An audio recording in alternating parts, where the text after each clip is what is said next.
Hey, hi, hello, and welcome to my beauty industry enthusiasts, content creators, and brand visionaries.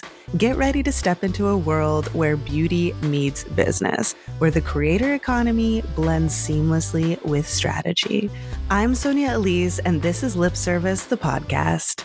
We're about to redefine the way that you think about the beauty industry. From the boardroom to the makeup room, we're leaving no stone unturned.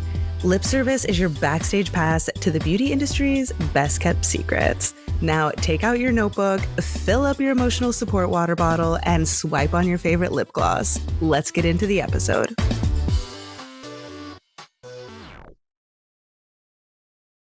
Alrighty, welcome back to another episode of Lip Service. Today I am here with an incredible creator. Hilda's on the podcast today. How are you? I'm doing good. Thank you so much for having me. Of course. I'm so excited that you were able to join us because I know you are a very busy lady working full time, doing content creation. She's everywhere. She's attending every event recently. I just love to see it. Thank you. Yeah, busy, but we'll always make time for my lip service babes and you, of course. Thank you. Thanks so much. Okay, so today we're going to do 5 questions. First, we got to start out with our regulars, though. Number 1, what's on your face? Well, right now, nothing because I'm running on 2 hours of sleep, but I've kind of been doing the same routine lately. So normally I would be wearing the House Labs foundation, concealer, Benefit Precise My Brow, NYX liner, Lawless blush, and topping with a powder. Recently, I've been using Dibs, and then Thrive Cosmetics lip pencils, and then Say liquid bronze. And Nice. then She has Until it Dawn down. setting spray. I know that's been my recent go to. When I'm too lazy to change out my makeup bag, that's typically what I just stick to it because I'm too lazy to go through like the PR and be like, what can I do right now? So that's my current, but I am changing it this weekend, I promise. Okay, great. Well, I love that. A good lineup. And the next question, and this is a tricky one for beauty lovers. Tomorrow you go to Afterlife, whatever it looks like for you. What one product do you take with you? Say Do Blush. Say Do Blush. Yes. Ooh, and that's on the newer side. I feel like it's not as like popular. I think it's not because not everyone kind of loves the dew. Like I feel like a lot of people love the matte, which can't blame them. But I think I'm not like a big person that if I'm gonna wear like makeup, I'm gonna do like kind of a full glam. Very rare that I do like just concealer, and that blush just always looks so good. So it's definitely a little slept on, but don't worry, you guys will Okay. slowly find out. Okay. I have to admit, I'm like not a big Say girly. I don't know why. I just like never branched out into the product collection. It's not like there's anything negative about it. And I see it Yeah. everywhere and I see great reviews. It's just like when I go to buy something new, it hasn't been at the top of my list. I'm like, There's okay. so many brands that I don't blame you, honestly. There's so many brands that I'm like, I'm gonna buy something from them one day, and then I I know, don't. right? You know who's top of my list is About Face. I'm like, oh no, I Oh, have their foundation now, and it blew me out of the water. I was like, this is so good, but how do I not have their eye paints? Because I love color. So I was like, how have I not gotten there? But still, it's just like, oh, I need this. that's actually been on my list too because it has that like thick doe foot, right? Yes, uh-huh. And you can then like take a little brush and do like liner. It just feels very creative. And I like either full bleed color or like a liner in a bright color because then people think that I know what I'm doing, even though I Me. I don't. love your bright eyeliners too, so that makes Thank sense for you. you. Thank you. Okay. And then the last question is, as a creator, you know, it's so important to feel inspired when you go into creation. What are you finding is inspiring you right now? I think right now my community, and actually also fellow creators, here in LA, I feel like there's a lot of creators. And so when you're kind of surrounded by them, you kind of all uplift each other because we're all kind of have the same like goals. And it's kind of one of those things where well, my friend's like, she's on her Zoom, she's doing posting videos. Like, how Hmm. can I not when I'm with people who are as like ambitious and have as much like the same goals as me? But I think also it's that feeling of when your community like notices your hard work, Yeah. it's especially when they're not a creator, that it means almost like so much more, right? Because they don't understand the work that goes behind it. So when they do notice and they tell you that, it feels like I just got like three Mario coins thrown at me, and I am just like, this is keeping me going. Absolutely. It's you get the mushroom and you start to grow bigger and then you like go into hyper mode. Exactly. I love that. That's a great response because I do believe that the people we surround ourselves with, whether that is your community who you don't actually get to physically interact with all the time, or other creators, other people in our circle, like they really help bring energy that will either uplift you or drag you down. So I love to hear that you are surrounded by people who are really pushing you forward. That's amazing. It's half the battle for sure. Definitely. Okay, let's get into some other questions here. First and foremost, why did you start creating content? Like, what was your journey like to get here today? I love this question because it's so like funny to me. So I honestly post grad felt really lost, and I have always kind of had like a something going for me, whether it was a sport, class president, something. So when I was graduating college or halfway throughout college, I was like, what am I doing with my life? And I've always been really positive, but I just felt like something was missing. So once the pandemic happened and I joined like corporate America, I think I felt like a lot of people extra lost. And I've always loved talking, like being in front of a camera, but I never had like the full like let's go like 100%. And the funny thing is, I actually started as a full like foodie creator, and I was like, I'm gonna go review restaurants, and I would like film on my lunch me eating like my salad or my sandwich to like my three people who would watch my videos. But I felt like I was like, I don't think foodie is like long term gonna be easy because I don't have money to eat out 5 times a week to make content. And it's not Sure. like beauty where you can work with what you have. So I actually fell into the foodie world at first. And I've always liked makeup, but I was like, I'm not an expert. Like, I can't go on and tell people how to do things if I don't know how to do them. But Hmm. I think I just loved doing it. And I loved like seeing other people like liking watching me do it. So when I Hmm. started posting at first, of course it's usually like your friends and family.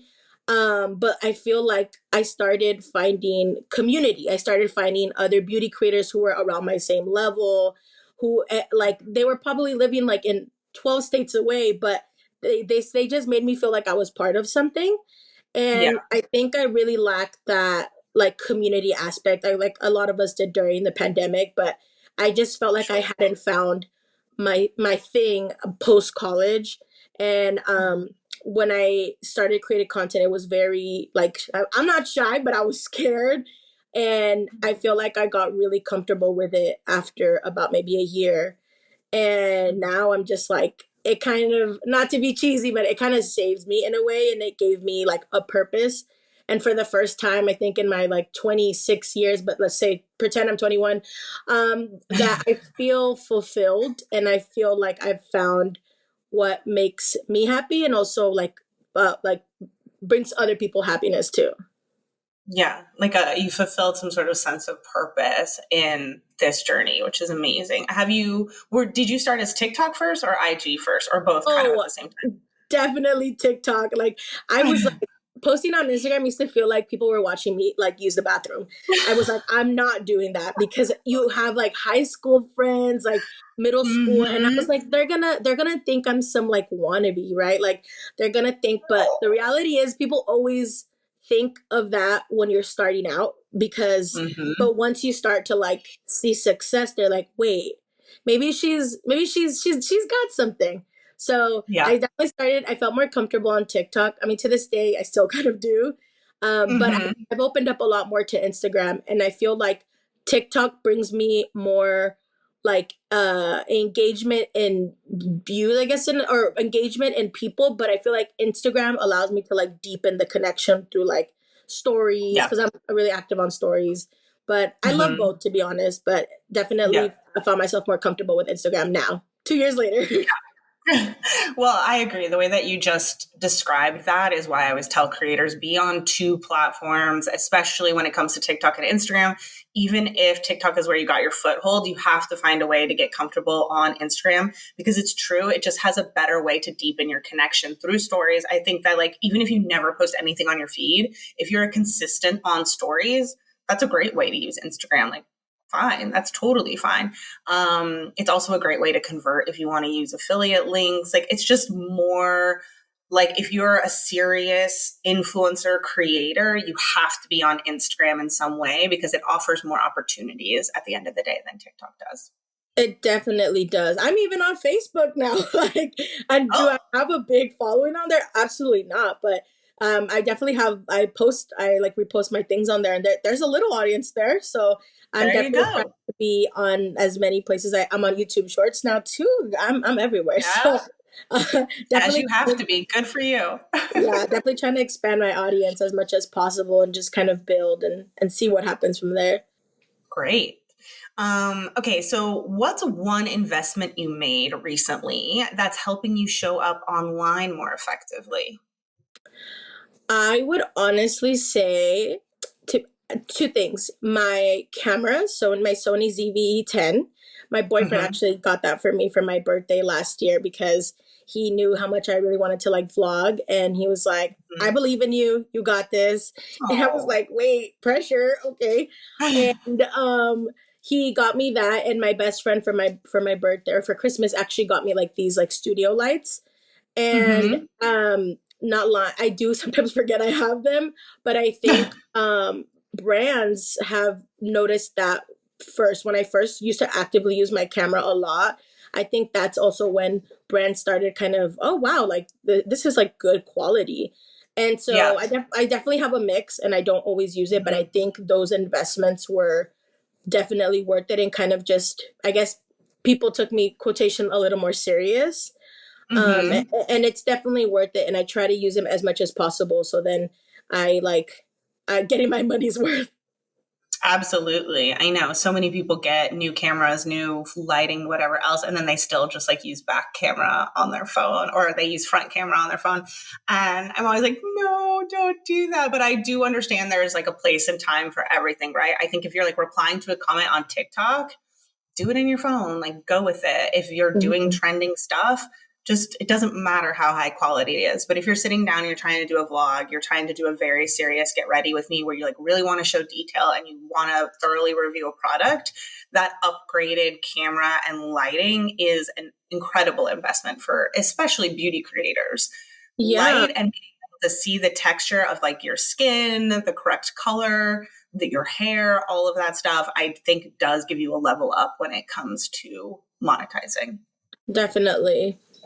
Cool. Okay. And then what's one thing you wish people knew about being an emerging content creator? And I know you can definitely attest to this too, but I think following does not equate like influence.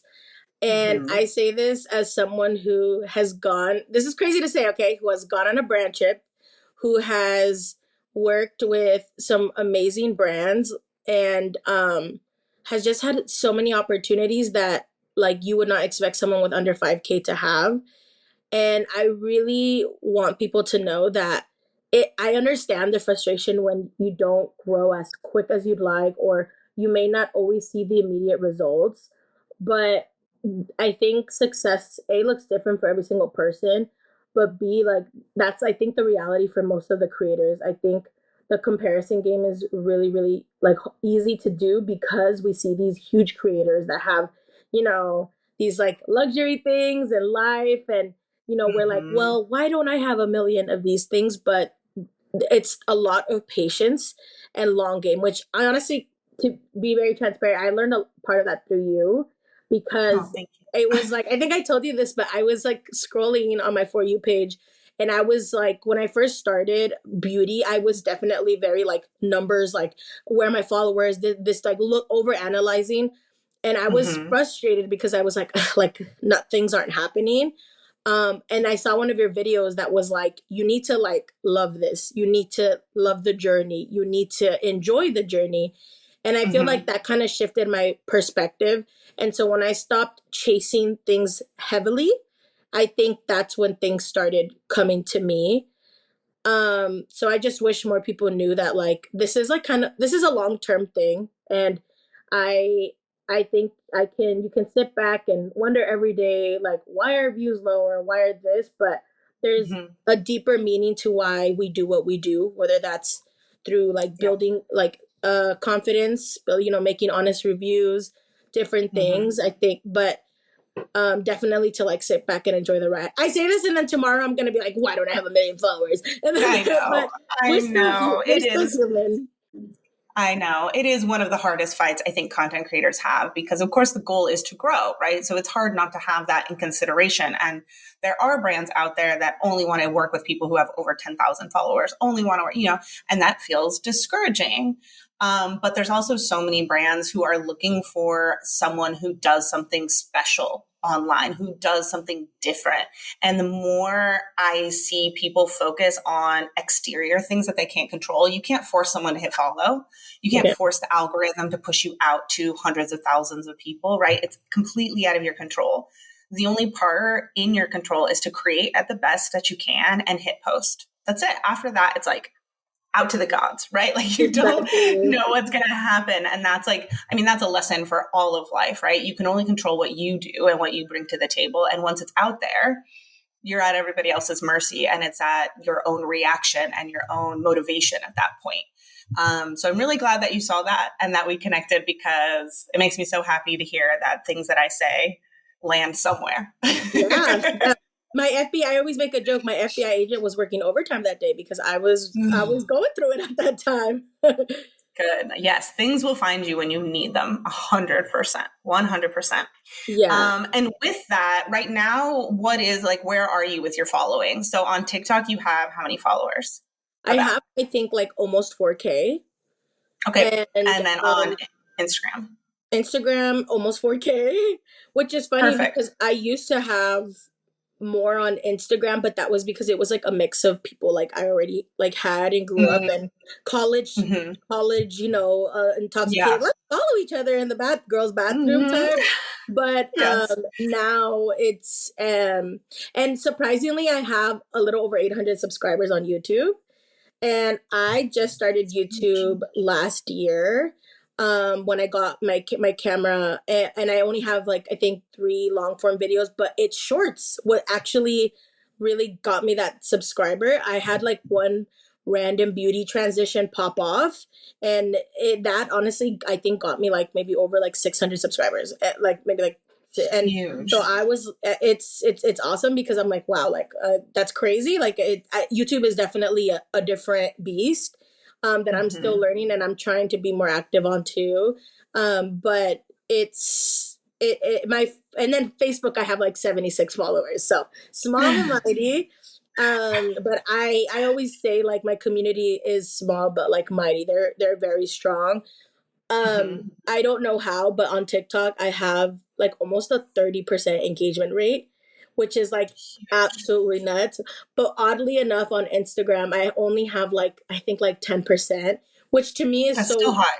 odd because I'm like, that's so weird. I feel like I get a lot of engagement on Instagram too, but numbers Uh-huh. don't lie. So like so I won't question it, but I True. also don't overthink it. I just continue Yeah.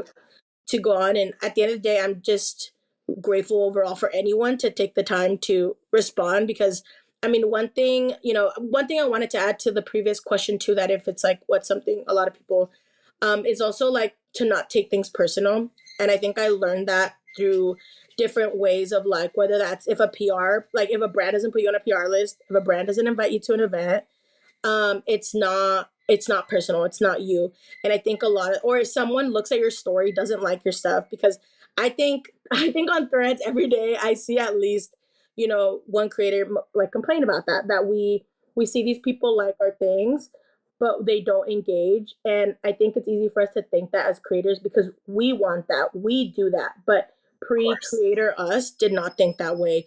Most people this way, most people day to day don't understand that too. So I think Yeah. not taking things personal has really helped my like mental health aspect as well because I just Hmm. don't take anything personal, Yeah. and it just makes it easier and it makes it honestly more enjoyable. Yeah, I mean, so much of it is just about user behavior and also like age range, right? Like I'm an elder millennial and we never used to comment at the beginning of Instagram. It was really just like you like something and you move on to the next thing. You like something, you move on to the next thing. And then we got into a series where we were just like scrolling to scroll, kind of like we do on TikTok now. And you sort of have to actively remember to engage. It's not like when you're a creator and you're like, I'm going to go on, I'm going to engage, I'm going to do this. Like if you're a normal user, you're just like, on it, on a little Yeah, journey, you're right? just living, and Yeah. it's so funny because I always think about the silent supporters, right? I think about like I just recently had someone from high school that I have not talked to since high school, message me and tell me like, hey, like I hope you know, like I love your content and I Hmm. look forward to it. And in my head, I was like, I have never even seen this girl like comment on anything in the last like 2 years that I've been creating, but when I've been online, I've been chronically online since I was like 12.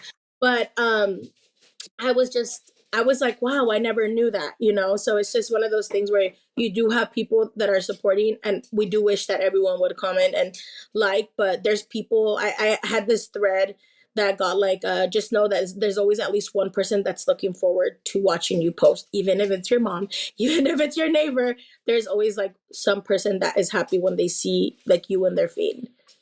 Absolutely. And it's always funny. You're right. There will be random times where people haven't seen me do something that I did for a long period of time that I was like, nobody cares about this. And then someone will comment and be like, hey, how come you don't do blah, blah, blah? And you're like, oh, I didn't know everybody gave a shit. Like, I don't Yeah. know. No, literally me. I'm like, you watch me? Like Like, oh, okay.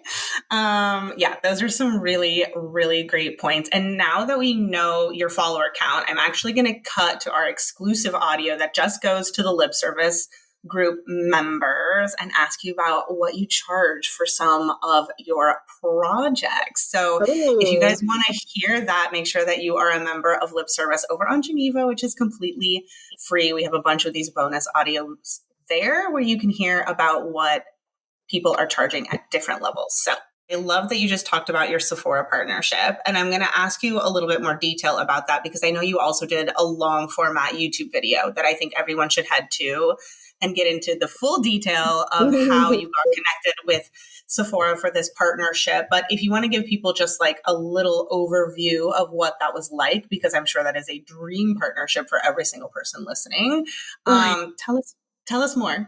Yes. Oh my God. I'm happy to. I could talk about this all day because it's honestly my biggest partnership, my most like biggest brand partner. I was like literally talking about it for like 2 months because I was like, I can't wait to like post it. So I was chosen for the Sephora partnership through Meta actually. I'm like in this Hispanic creator group called Dale Tu, and they have like a Facebook group where they post occasional opportunities, but because it's like all 50 states or it's nationwide, it's never just like specific to like California or anything. It's kind of just general. And they had posted that Sephora, they were testing something out with Sephora and beauty, Hispanic, like Latina creators, and also with Meta. So I applied, and I believe like 2,000 people applied to this. Whoa. It was, and that's just from our group. Like I have no idea if Meta did this with like maybe their Sure. API groups, their other groups. Mhm. And so I ended up they ended up hosting an event in person for Sephora Mhm. and Daletu at Facebook headquarters. And I went and I networked my little butt off. Good girl. I'm a huge networker. Anywhere I go, I'm always networking. I love to do it. I love to meet new people and learn about like their journeys. And I met so many like Meta people that day, and I didn't even know that. I think by that time I either was already chosen or maybe that helped them decide that's our Yeah, girl. who knows? Mhm. I think about maybe a week or two later, I got an email that I was chosen for their last pulse of this like They had like different like topics, so like clean at Sephora and like different ones. So this one Mhm. was about shade ranges, and they had chosen me, and I thought I was having a stroke. I was like, I'm being scammed. This is not real. And it was the most insane feeling ever, knowing that they chose me on this, probably based through a billion things. And I they sent me like the topics, the pay, everything, and I was like, yes, yes, yes, yes. To be very transparent, I didn't even try to negotiate because I was just thankful to be here. So I was Yeah, like, yes, yes. that happens. um Yeah. and I love that they really gave me the freedom to do what I wanted. And I what you see in my video is exactly what I had in mind. And I literally learned how to do a lot of those edits. Like they took me hours to learn because I didn't know how to do them, but I just really wanted to impress them. They loved it. They loved everything. And Great. I feel super thankful because I had no edits on my video. So Nice. they it was great. And but my biggest my struggle, I guess you could say, you know this, I'm a yapper. I can talk for Getting hours. it down. Yeah, And just they being were like, direct. it has to be under 30 seconds, and I was like, just slap me instead, please. Like, I don't know if I can do a video in under 30 seconds.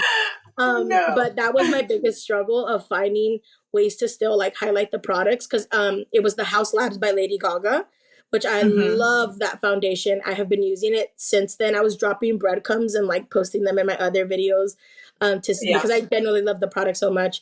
And so when that video went live, I felt so accomplished.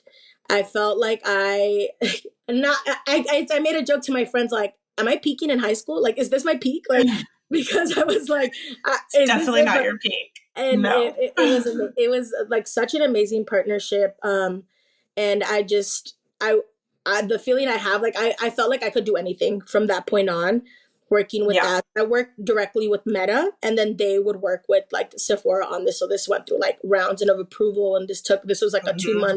2 or 3 month process, and it was Wow. amazing. I would do it all again, and Oh, I'm well, we're so so happy proud of with you. how it came out. And the organic reach was like crazy. Like I Oh, think I had like great. 400 comments on that thing. Whoa, And that's yeah, huge. my Instagram like glitched out because I was trying to respond to everyone, because I was like, I'm going to respond to every single person in this post. Oh, that's So amazing. I love it. Well, And I we think that's a great transition too to the fact that this was came from like a Latina or Latinx group that was able to like open up this opportunity. And I know that's one thing I really want to talk to you about, because like as a fellow Latina, I've never been like as forward with my heritage, but that's more a reflection of how I grew up Mhm. than how I personally feel. And I always love seeing Latina creators because my dad used to forward me stuff on TikTok all the time of people who would do their content either both in Spanish and English, or a lot of tutorials in Spanish. And he was like, look how cool this is. And I know there's such a huge Spanish speaking population on both apps, but definitely TikTok. What really spurred you to say, I'm really going to bring heritage into my content? I'm going to, sometimes you speak Spanish kind of slang mainly, but Mhm. how did you make that decision, and how has it like impacted you to now? Yeah, I think my biggest thing, to be honest, is growing up, I was really like embarrassed of my identity.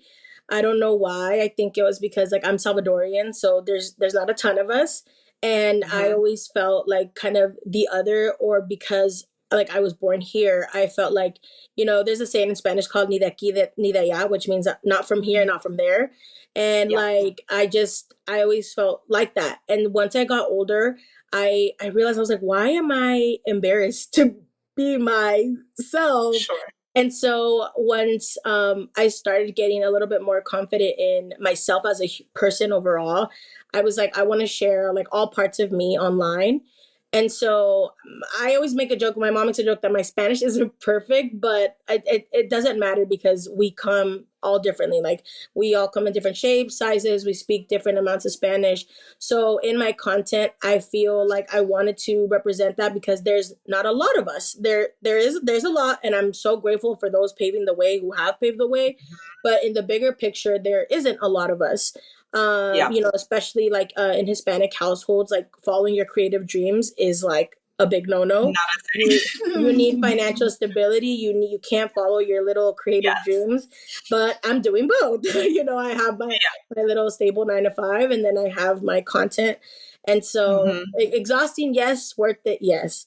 So I wanted Hmm. other people to feel, who are like, Latina, to feel, hey, like if she can do it, like why can't I? So For at sure. first I wasn't associated, what I didn't associate like my like Latinidad online too much, because I was like, I don't think people care. But the reality is like people do, and they feel seen when you share those aspects. Yeah. So I always say I'm gonna do like get ready with me's in Spanish, but I get nervous because I It's don't hard. like, but I try to incorporate it as much as I can. And I think at the end of the day, like it helps people feel seen, and I'm gonna always include it, but I know that like I should do both a lot more. But I love it. I love it. I feel like I connect more to myself, to my roots, to my community, because I know a Yeah. big chunk of them are Latina as well. So Hmm. I will always like be like my the Central American and Latina representation too, because I'm very proud Nice. of that now. That's great. I mean, I wish, well, there was no social media when I was growing up and as a teen, but I truly wish that there was, because I was also always, I grew up in a very white environment. And I think that like my looks are very white passing. And so, my dad was born in Mexico. My mom is first generation American, but her parents were both Mexican. Um, and they both spoke fluent Spanish. My sister speaks fluent Spanish. I was very much like so insecure about learning Spanish, never wanted to, was like very much rejecting of the culture, because I felt like very, like you said, like very different. Like nobody else Mhm. I knew was like that. Why would I want, I was like, no hard feelings, but I was around a lot of Tiffany's and Ashley's. And like Yeah. as a Sonia, that was not something that they were doing. And so I really just did not want to lean into it. But I truly feel like if I was a young girl who had social media and saw people embracing it, I would have done it. So that's definitely one of my biggest regrets, as is with most adults who end up not embracing their culture as children or not being forced to. My parents also, I think, were very understanding and they never really forced me. So yeah, I think it's such a beautiful thing that you've chosen to incorporate that into content, and it shows up so authentically and I think really nice. And I don't think it's alienating. If anything, it very much draws people in to you, whether they're Latina or not. So good on you for that. Final question. What advice would you give other people who are just starting out, have been doing it as long as you? Like, what is like a lesson or a nugget that you really want other people to hear? I think the most important thing is in every aspect of your life, like just be yourself. Because if you like show up as someone that's not, you're gonna attract the wrong people. And just do what you love and do what makes you happy. I think I'm really big on like be scared but do it anyways. I always say like what is for you is yours and it will never miss you. But also if you stand back and not follow your dreams, like you will miss out. You will definitely miss out. Yeah. It's scary whether you're, if you're a content creator listening to this, it is scary to come online and like share pieces of yourself. I've actually never gotten hate before. I did once, but it was like one comment. But I've never actually really gotten hate before. I will mentally prepare for that day one day, not today. But Yeah. I think it's most important to be happy to like at doing what you're doing, because a lot of people sometimes like we wake up and we just live life, but we don't live for ourselves. And not to get like all existential crisis on you, but like I feel like I wake up every day and I practice gratitude. And I think when you practice gratitude, you appreciate and you pour so much more into yourself and to everything around you, and it just makes life a lot better. I do have some, like I see some content creators who come online and they, you're online you can do whatever you want. You can share whatever you want, but also what you share you will attract. And so I Yes. try to share positive things, and when I am sad or upset, I do share those aspects too. But life is about figuring out what makes you happy and doing those things, because like you said, you have regrets from when you were a child, but I always say it's never too late. It's never, you can wake up So today and true. choose to do, I want to be a content creator. I want to work in influencer marketing. I want to do this. Today I don't want to wear makeup. Today I want to wear makeup. And having that like power of, I always say seeing the glass half full will change the way that you see life, and it will change the way you move through life, because life is really short. And like, I don't know what comes tomorrow and the day after, but I always say, like, if my time comes tomorrow, I want to look back and be like, I had my rough days, I had my bedrock days, maybe even weeks, but at the end of the day, like, I lived a life full of passion, and I did what I wanted to do. So Yeah. I always tell people, like, follow your dreams, because like life is too short, not to. And that doesn't mean it won't come with struggles. It doesn't mean it won't come easy. But at the end of the day, it's I'd rather live a life well lived than not at all. Yeah, 100%. And I think that is a great way to wrap up this episode. And I know so many creators really admire you, because you're right. You don't have the biggest following, but I think because of your positive attitude and your focus on what you're doing as opposed to what everyone else is doing, you've really attracted a lot of amazing opportunities to you. And I know, as someone who's watched you on your journey, I'm like always so proud to see you make it to the next step. So congratulations on everything. And thank you so much for your time today on the podcast. I really appreciate you, Hilda. Of course. Thank you so much for having me. And thank you to anyone that's listening. I appreciate the time, and I hope someone took away something from this, or a smile, or a laugh, or a life change. But they're gonna be like, Hilda told me to divorce my family, so I did. But just kidding. But thank you so much for having me, and I appreciate you, and I appreciate all the work you do for content creators, because you really do help and pour yourself a lot into us, and it really shows. So I appreciate you so much. Thank you. And I know people are going to walk away with so many lessons. So we can't wait to hear from you. And we will catch you on the next episode. Bye. Bye. Welcome back to the Lip Service Creator Hotline. With me, Sonia Elise, answering all of your hot questions. Today, a question comes from one of our Lip Service members. I'm totally clueless as to what to do with my first gifted product package. I have no obligation to post. What do some of you do with these? Is there a place that has standard practices I could reference? This is a very good question, because I know a lot of people who listen to the podcast are newer on their content creation journey, and many of you are getting your first gifting packages, your first PR packages. Many of you have started building a following off of organic content, what you already own. And now that you're getting gifted, you're like, what am I supposed to be doing? One thing I tell people who I am mentoring directly a lot is that when you get gifting, it's a great time to pretend and step into the role of UGC content creation or sponsorship content creation. So when you look at that gifted item, what you should be thinking is, if I was a brand sending me this, what would I want to see? If I was a brand paying me to promote this product that they just sent me, what would I want to see? And most of the time, that's going to be a tutorial, a review, something that calls out benefits. Maybe it's putting that product against another product that's supposed to be similar but isn't as good. There are so many avenues that you can take there. And then on the UGC side of things, you could potentially be doing texture swatches, slow motion application, maybe a transition. There's many avenues that you can be taking. Now, especially at the beginning of your content creation journey, you want to be so mindful that you are creating with this gifted product as though you were paid to create, because it really helps, number one, your portfolio, building up content that looks sponsored or that has that sponsored feel will help in converting future gifted people, future gifted partners, organic content into paid content. When brands can see that you can naturally do both organic and very sponsorship forward content, they feel a lot more trust in hiring you for a future partnership.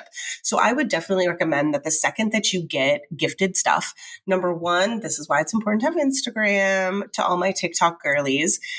You should post it on stories. So I know TikTok has stories, but the capabilities to tag brands is just not as good as Instagram. So wherever you might be publishing, you definitely want to shout out the brand in stories. Thanks so much for sending, appreciate, so excited to be getting this, etc.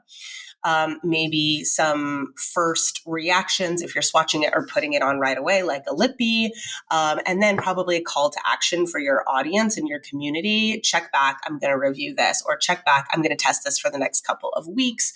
You'll see some content rolling out with this product. From there, you're going to want to sit down and say, okay, what type of content do I really want to create with this product? What are other people doing? What do I see is happening on the brand's social channels? What type of content do they like? And then what resonates most with my audience and what I bring to the table with my messaging. And you're going to have to work hard to merge all of those things, which is difficult, which is why when you do get sponsored content, it's not always so easy. It's not always so cut and dry as people might think it is. So when you sit down, you create those ideas and then you're going to record those. And of course, you are going to tag that brand.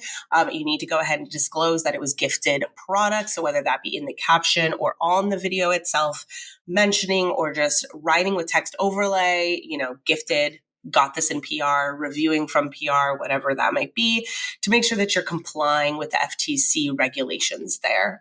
And also just for honesty's sake, you want to make sure that your audience knows that you did not pay for this product and that the brand gifted it to you.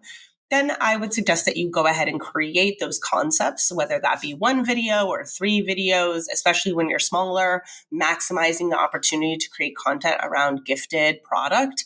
I would recommend shooting for 2 or 3 videos that feature this product or these products. And then following up with the brand. So if you have that brand's email, that would be great, or sending a DM, making sure that they actually see the videos that you created and that they are aware that you received the PR package, you loved it, you love the products, if that's the case. If it's not the case, that's a completely different question and answer that we can go over. But you want to make sure that they see all the content that you created, and then ideally you want to move that partnership forward. Say, I'd love to be on the recurring PR list. If you have future events, please keep me in mind. Would love to hop on a coffee Skype call.